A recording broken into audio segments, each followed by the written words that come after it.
Hello student, आज class 10 का chapter number 1 और सब्जेक्ट फिजिक्स का इम्पोर्टेंट टॉपिक कराएंगे, जो हमारा क्या है परीक्षा की दृष्टि से MVVI बहुत बहुत महत्वपूर्ण है। आप लोग को क्या करना है कि एकदम अच्छे तरीक़ा से ध्यान से देखना है। आप लोग अगर अच्छे तरीक़ा से देखते हैं तो हम पूरा गारंटी देते हैं कि आप लोग को ऐसा समझाएंगे कि बुढ़ारी तक आप लोग को याद रहेगा। ठीक है, चलिए इस टॉपिक को हम देखते हैं। इस टॉपिक क्या है इसके बारे में अच्छे से समझते हैं। ठीक है, तो इसमें टॉपिक में क्या दिया है कि उत्तल दर्पण में सिद्ध करें, मतलब m बराबर क्या चीज m बराबर होता है माइनस भी बटा में यू होता है। माइनस क्या होता है, भी बटा में यू होता है। ठीक है, तो माइनस भी बटा में यू हो जाएगा। तो इसको हम छोटा थोड़ा सा यहाँ पर ध्यान देंगे, छोटा m। ठीक है, छोटा m से हम क्या करते हैं, सूचित करते हैं। ठीक है, तो यहाँ पर उत्तल दर्पण में सिद्ध करें कि m बराबर क्या होता है, m बराबर माइनस भी बटा में यू होता है। माइनस क्या हो जाएगा, भी बटा में यू होगा। ठीक है, तो m जो होता है आवर्धन होता है। आवर्धन को हम क्या बोलते हैं, इंग्लिश में मैग्निफिकेशन बोलते हैं, इसीलिए m से सूचित किया जाता है। ठीक है, तो आवर्धन बराबर सूत्र होता है क्या चीज, माइनस भी बटा में यू होता है। ठीक है, तो एक टॉपिक को एकदम अच्छे तरीका से समझेंगे और अच्छे तरीका से क्या करेंगे, रिवाइज करेंगे। ठीक है, तो यहाँ पर देखिए क्या दिया है, उत्तल दर्पण में सिद्ध करें कि m बराबर मतलब आवर्धन बराबर क्या होता है, माइनस भी बटा में यू होता है। ठीक है, अब थोड़ा सा परिभाषा के अनुसार समझे, तो परिभाषा से क्या होता है, आवर्धन बराबर क्या होता है, h डैश बटा में क्या होता है, h होता है। ठीक है, इसको अच्छे तरीके से समझेंगे। देखिए आवर्धन क्या होता है। ठीक है, तो आवर्धन का अगर हम बारे में बात करें तो यहाँ पर देखिए आवर्धन आवर्धन आवर्धन के बारे में बात करें तो आवर्धन होता क्या है, एक लाइन में एकदम सिखा देंगे। ठीक है, तो हाई हो गया h डैश। h डैश मतलब हो गया प्रतिबिंब। प्रतिबिंब का क्या चीज, ऊंचाई, बटा में क्या हो गया, h हो गया। ठीक है, तो यहाँ से आवर्धन का अगर डिफिनेशन का बात करेंगे तो आवर्धन का डिफिनेशन क्या होता है, तो h डैश बटा में h हो जाएगा। तो यहाँ लिखेंगे कि प्रतिबिंब की ऊंचाई तथा वस्तु की ऊंचाई की अनुपात को हम क्या कहते हैं, आवर्धन कहते हैं। फिर से समझेंगे, वस्तु की प्रतिबिंब की ऊंचाई क्या चीज, प्रतिबिंब की ऊंचाई तथा वस्तु की ऊंचाई के अनुपात को, इस भागा को क्या बोलेंगे, अनुपात। अनुपात को हम क्या कहते हैं, आवर्धन कहते हैं। ठीक है, आशा करते हैं कि आप लोग को आवर्धन का डिफिनेशन आ गया होगा। एक लाइन में बोलेंगे, एक लाइन में क्या बोलेंगे कि प्रतिबिंब की ऊंचाई तथा वस्तु की ऊंचाई के अनुपात को हम क्या कहते हैं, आवर्धन कहते हैं। ठीक है, इसको एकदम अच्छा तरीका से समझ लीजिए। ठीक है, तो आवर्धन क्या होता है, तो प्रतिबिंब की ऊंचाई तथा वस्तु की ऊंचाई के अनुपात को हम क्या कहते हैं, आवर्धन कहते हैं। इसे छोटा m द्वारा सूचित किया जाता है। तो मतलब m बराबर ऐसे भी हम लिख सकते हैं। ठीक है, m बराबर क्या लिख सकते हैं, m बराबर लिख सकते हैं h डैश, और बटा में क्या लिख सकते हैं, h लिख सकते हैं। m बराबर क्या लिख सकते हैं, h डैश बटा में h। तो प्रतिबिंब की ऊंचाई तथा वस्तु की ऊंचाई के अनुपात को हम क्या कहते हैं, आवर्धन कहते हैं। आवर्धन को m द्वारा सूचित किया जाता है। आशा करते हैं कि आप लोग को आवर्धन समझ में आ गया होगा कि आवर्धन का डिफिनेशन क्या होता है।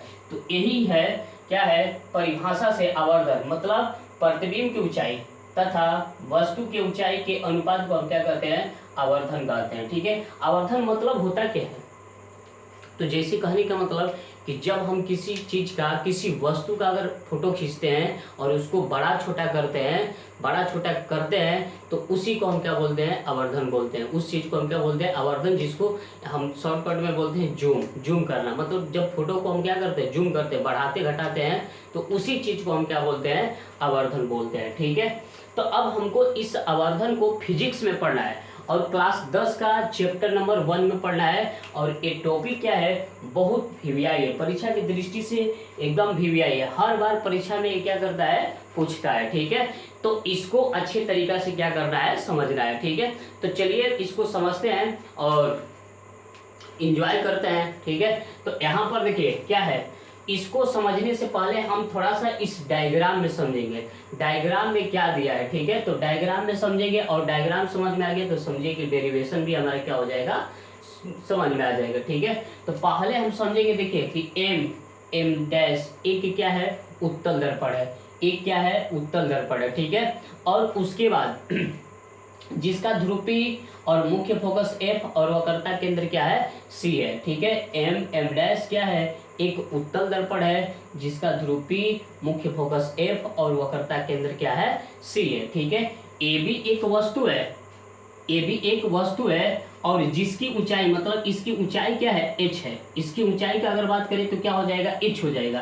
तो ए भी एक वस्तु है जिसकी ऊंचाई h है और इसका ए बी का प्रतिबिंब क्या बन रहा है a डैश b डैश बन रहा है। ए बी का प्रतिबिंब दर्पण से पीछे क्या चीज दर्पण से पीछे a डैश b डैश बन रहा है और इसकी अगर हाइट की बात करें तो यहाँ पर लगा देते हैं h डैश लगा देते हैं। क्या लगा देंगे h डैश लगा देंगे। ठीक है, इसका अगर हम बात करते हैं तो यहाँ पर हम लगा देंगे h डैश। ठीक है, h डैश, तो प्रतिबिंब की ऊंचाई क्या हो जाएगा h डैश हो जाएगा। ठीक है, अब उसके बाद यहाँ पर क्या है देखो, वस्तु दूरी का अगर बात करें तो वस्तु दूरी क्या हो जाएगा, वस्तु दूरी माइनस u हो जाएगा और उसके बाद प्रतिबिंब दूरी का बात करें तो v होगा। ये हमारा चिन्ह परिपाटी के अनुसार जब इधर लेते हैं दूरी तो माइनस में होता है, इधर जब दूरी जाता है तो क्या होता है प्लस में होता है। तो इधर जब वस्तु है तो इधर दूरी लेंगे तो माइनस u होगा और इधर उसका प्रतिबिंब बन रहा है तो प्लस में क्या होगा v होगा। ठीक है, तो आशा करते हैं कि आप लोग को ये डायग्राम समझ में आ गया होगा।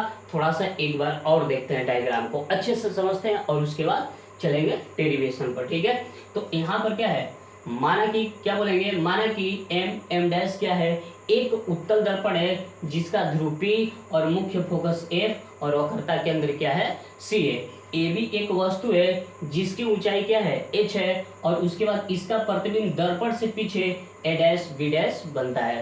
दर्पण से पीछे a डैश b डैश बनता है और प्रतिबिंब की ऊंचाई की बात करें तो क्या है h है। प्रतिबिंब की ऊंचाई की बात करें तो क्या है h है। ठीक है, अब देखिए यहाँ पर अगर इसका बात करें, ठीक है, वस्तु दूरी का बात करें तो वस्तु दूरी पी ए बराबर क्या होगा माइनस यू हो जाएगा और प्रतिबिंब दूरी की बात करें तो क्या होगा पी ए डैश बराबर क्या होगा भी होगा। ठीक है, यहाँ यही हमारा क्या है, मुख्य रूप से इसी चीज को हमको क्या करना है सिद्ध करना है। ठीक है, तो जो चीज इसमें हम बोले हैं वही चीज इसमें क्या किया है लिखा गया है। तो इसको भी अच्छे तरीके से एक बार पढ़ लेते हैं। ठीक है, तो क्या दिया है बोलेंगे, क्या बोलेंगे कि माना कि m डैश एक उत्तल दर्पण है जिसका ध्रुव P तथा मुख्य फोकस F है। फिर उसके बाद क्या है तथा वक्रता केंद्र क्या है C है। ए भी एक वस्तु है जिसकी ऊंचाई h है। ए भी एक वस्तु है जिसकी हाइट क्या है h है और उसके बाद तथा उसका प्रतिबिंब दर्पण के पीछे a डैश b डैश बन रहा है तथा ए बी के प्रतिबिंब जो बन रहा है ना दर्पण के पीछे a डैश b डैश बन रहा है। ठीक है, फिर उसके बाद a डैश b डैश बन रहा है और उसकी ऊंचाई मतलब प्रतिबिंब की ऊंचाई क्या हो जाएगी h डैश हो जाएगी। तो यहाँ पर लिख दिए h डैश। प्रतिबिंब दूरी पी ए बराबर क्या होगा v और वस्तु दूरी पी ए डैश बराबर क्या होगा v। प्रतिबिंब दूरी पी ए डैश बराबर क्या होगा v और वस्तु दूरी पी ए बराबर क्या होगा माइनस यू होगा। क्या होगा माइनस यू हो जाएगा। ठीक है, अब चलते हैं इस चीज को, इस डेरिवेशन को m बराबर हम सिद्ध करेंगे। क्या सिद्ध करेंगे तो m बराबर होगा छोटा m बराबर होगा माइनस v बटा में u। तो देखिए एक आवर्धन होता है और होता है। ठीक है, एक आवर्धन क्या होगा कि प्रतिबिंब की दूरी तथा वस्तु की दूरी के अनुपात को हम क्या कहते हैं आवर्धन कहते हैं। प्रतिबिंब की दूरी, ठीक है, प्रतिबिंब की दूरी तथा वस्तु की दूरी के अनुपात को हम क्या कहते हैं आवर्धन कहते हैं। एक होता है आवर्धन क्या चीज, एक परिभाषा के अनुसार से आवर्धन होता है क्या चीज h डैश और बटा में क्या होगा h। तो मतलब प्रतिबिंब की ऊंचाई तथा वस्तु की ऊंचाई के अनुपात को हम क्या कहते हैं आवर्धन करते हैं। इस तरह भी हो सकता है हमारा। ठीक है, चलिए अब इस चीज को हमको क्या करना है, इसके सहायता से, देखिए इसके सहायता से इसको हमको क्या करना है प्रूफ करना है। ठीक है, तो ये परीक्षा की दृष्टि से बाबू बहुत इंपॉर्टेंट है, परीक्षा में हर बार पूछता है। ठीक है, तो चलिए आगे चलते हैं और एक अच्छे तरीका से समझेंगे कि कैसे सोल्व होता है कैसे प्रूफ होता है। ठीक है, तो इसमें हमको करना क्या है, इसको सोल्व करने से पहले हम त्रिभुज में चलेंगे, कुछ त्रिभुज का अवलोकन करेंगे और उस त्रिभुज का नाम क्या है ABP तथा A dash B dash P में। ठीक है, अब देखिए त्रिभुज कहाँ दिया है डायग्राम में समझेंगे। तो ABP मतलब इस त्रिभुज, फिर उसके बाद देखिए A dash B dash P मतलब इस त्रिभुज का अगर हम बात करें, देखिए इस त्रिभुज का त्रिभुज नंबर 1 और ये त्रिभुज नंबर 2 लेंगे। ठीक है, इस त्रिभुज के बारे में हम क्या करेंगे बात करेंगे। ठीक है, तो चलिए अब यहाँ पर थोड़ा सा समझेंगे। अब इसको हम मिटा देते हैं, हटा देते हैं। समझ में आ गया कौन सा त्रिभुज लेना है, ए डैश बी डैश पी लेना है और उसके बाद ए बी पी लेना है, ठीक है। तो अब यहाँ पर समझेंगे तो देखिए यहाँ पर अगर हम इसका बात करें ना तो ये 90 डिग्री का कोण बन रहा है। क्या बन रहा है? 90 डिग्री का। और यहाँ भी क्या होगा? 90 डिग्री का कोण बनेगा। तो इस तरह से हमारा क्या हुआ? इस तरह से हुआ कि कोण ए बराबर क्या हो जाएगा? कोण ए डैश किससे होगा? तो समकोण लिखें या 90 डिग्री से लिख दें। क्या होगा? 90 डिग्री से, समकोण से। समकोण को हम क्या बोलते हैं? 90 डिग्री। जिसका कोण क्या होता है? 90 डिग्री का होता है, उस चीज को हम क्या बोलते हैं? समकोण बोलते हैं। तो ये क्या होगा? ए डैश बराबर क्या होगा? क्या है? ए बराबर क्या होगा? ए डैश किसके चलते होगा? तो 90 डिग्री से होगा। फिर उसके बाद एक थोड़ा सा गौर करेंगे। गौर क्या करेंगे कि देखिए हाई आ रही है आपतित किरण, ठीक है, हाई जा रही है परावर्तित किरण। तो आपतित किरण और अभिलंब के बीच जो बनता है तो आपतन कोण बनता है, जिसको आई से सूचित करते हैं, और परिवर्तन कोण को आर से सूचित करते हैं। तो आपतन कोण परिवर्तन कोण की क्या होते हैं? बराबर होते हैं। आपतन कोण परिवर्तन कोण की क्या हो जाएंगे? बराबर हो जाएंगे, ठीक है। तो देखिए हाई इसके चलते बराबर हो गया, हाई इसके चलते बराबर हो जाएगा, एकांतर कोण से क्या होगा? हाई बराबर हो जाएगा। तो हाई इसके चलते बराबर हो गया, हाई हाई इसके चलते, हाई इसके चलते, तो ए भी इसके चलते क्या हो जाएगा? बराबर होगा। तो यहाँ पर लिखेंगे कोण P बराबर कोण P, और क्या लिखेंगे? कोण I बराबर, कोण क्या लिखेंगे? कोण I बराबर, यहां से थोड़ा सा देखेंगे, कोण I बराबर क्या होगा? कोण R हो जाएगा। कोण I बराबर क्या होगा? कोण R होगा, प्रकाश के परिवर्तन से होगा, और वो प्रकाश के परिवर्तन से एकांतर कोण से क्या हो जाएंगे? बराबर। फिर से एक बार समझेंगे, देखिए हाई आपतन कोण हो गया, हाई परिवर्तन कोण हो गया, ठीक है। आपतन कोण परिवर्तन कोण क्या हो जाएगा? बराबर हो जाएगा। हाई एकांतर कोण से क्या होगा? बराबर। तो जब हाई बराबर हो गया, हाई इसके बराबर हो गया, तो ए भी इसके बराबर हो जाएगा, ठीक है। तो कोण P बराबर क्या हो जाएगा? कोण P बराबर क्या होगा? कोण P। तो इस तरह से हमारा दो एंगल मिल गया। तो जब दो एंगल मिल गया तो इस त्रिभुज को हम क्या कर देंगे? समरूप कर देंगे। तो यहाँ पे लिखेंगे त्रिभुज ABP, समरूप त्रिभुज A dash B dash P किससे समरूप हुआ है? तो एंगल से। किससे हुआ है? तो एंगल से हुआ है, ठीक है। चलिए, जब त्रिभुज समरूप हो जाते हैं तो उनकी संगत भुजा एक ही अनुपात में क्या होती है? विभाजित होती है। एक ही अनुपात में क्या हो जाएंगी? विभाजित होंगी, ठीक है। तो इस चीज को अच्छे से पढ़ना है, ठीक है। तो विभाजित करने का मतलब क्या होता है? विभाजित करने का मतलब होगा क्या होगा? इसके बारे में समझेंगे, ठीक है। विभाजित करने का मतलब क्या होता है कि जब त्रिभुज आपस में क्या होते हैं? समरूप हो जाते हैं। समरूप कहने का मतलब क्या होता है? तो जो वस्तु देखने में एक जैसा हो और उसकी लंबाई चौड़ाई क्या हो सकती है? अलग हो सकती है, तो उस चीज को हम क्या बोलते हैं? समरूप। जैसे कहने का मतलब कि देखिए हाई मार्कर हो गया, क्या हो गया? मार्कर। इसका रंग रूप अलग है, इसका रंग रूप अलग है, तो ये एक दूसरे के क्या है? समरूप है, क्योंकि ए भी लंबे है और ए भी क्या है? लंबा है। तो देखने में एक जैसा हो लेकिन उसका कलर चेंज हो सकता है, या उसकी लंबाई चौड़ाई क्या हो सकती है? चेंज हो सकती है, तो उस चीज को हम क्या बोलेंगे? समरूप बोलेंगे। तो ये दोनों त्रिभुज देखिए, हाई त्रिभुज ABP, ए भी है और उसके बाद A dash B dash P, मतलब एक जैसा लग रहा है। इसको देखने में क्या लग रहा है? एक जैसा, छोटा बड़ा से नहीं मतलब। तो उस चीज को हम क्या बोलते हैं? समरूप बोलते हैं, ठीक है। तो जब त्रिभुज समरूप हो जाते हैं तो उनकी क्या चीज? संगत भुजा एक ही अनुपात में क्या होती है? विभाजित होती है। तो यहाँ पर देखिए, जब इस त्रिभुज का आधार लेंगे तो इस त्रिभुज का क्या लेंगे? आधार। इस त्रिभुज का लंब लेंगे तो इस त्रिभुज का क्या लेंगे? लंब लेंगे, ठीक है। तो यहाँ पर लिखेंगे, क्या लिखेंगे? आधार बटा में आधार, आधार बटा में नहीं, पहले लंब बटा में लंब लिखेंगे, फिर उसके बाद आधार बटा में क्या लिखेंगे? आधार लिखेंगे, ठीक है। तो यहाँ पर लिखेंगे क्या? तो यहाँ पर लिखेंगे लंब बटा में लंब, लंब बटा में लंब, अब बराबर क्या होगा? आधार बटा में आधार, आधार बटा में क्या होगा? आधार, आधार बटा में क्या होगा? आधार, ठीक है।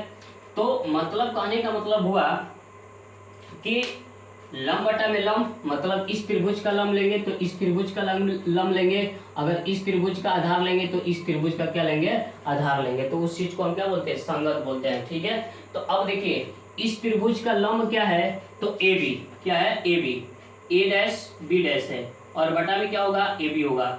ए डैश बी डैश और बटा में क्या होगा ए बी। ठीक है, देखिए ए वाला लिए ए डैश बी डैश, ए लम हो गया और उसके बाद ए बी, तो ए डैश बी डैश बटा में क्या होगा ए बी होगा, लम बटा में लम। और आधार का बात करें तो देखिए पी ए डैश होगा और बटा में क्या होगा पी ए होगा। ठीक है, तो यहाँ पर लिखेंगे पी ए डैश और बटा में क्या लिखेंगे पी ए लिखेंगे। ठीक है, देखिए इस त्रिभुज का आधार ले लिए, इस त्रिभुज का क्या ले लिए आधार पी ए डैश, तो इस त्रिभुज का भी आधार लेंगे, क्या लेंगे पी ए लेंगे, तो ए डैश पी ए डैश बटा में क्या लिखेंगे पी ए लिखेंगे। ठीक है, चलिए अब इसको थोड़ा सा आगे बढ़ाते हैं और आगे बढ़ाते हुए देखेंगे। ठीक है, तो देखिए यहाँ पर ए डैश का मान क्या दिया है एच दिया है।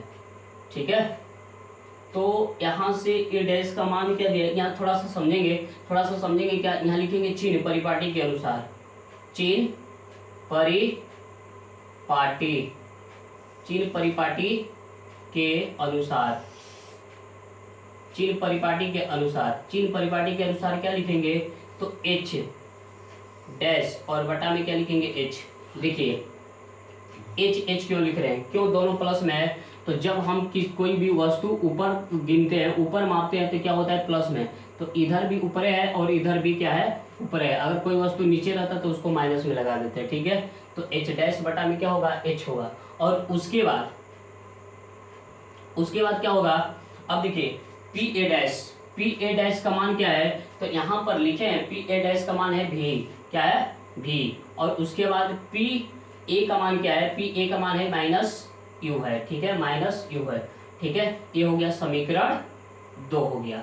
तो अब यहां से लिखेंगे समीकरण, क्या लिखेंगे समीकरण 1 और समीकरण 1 और समीकरण 2 को, समीकरण 1 और समीकरण 2 से तुलना करने पर, तुलना करने पर, तुलना मतलब नहीं समझ में आएगा तो इंग्लिश में बोलते हैं उसको क्या चीज, तुलना का मतलब होता है कि, तुलना का मतलब होता है एक दूसरे से कंपेयर करना। क्या करना, एक दूसरे से कंपेयर करना।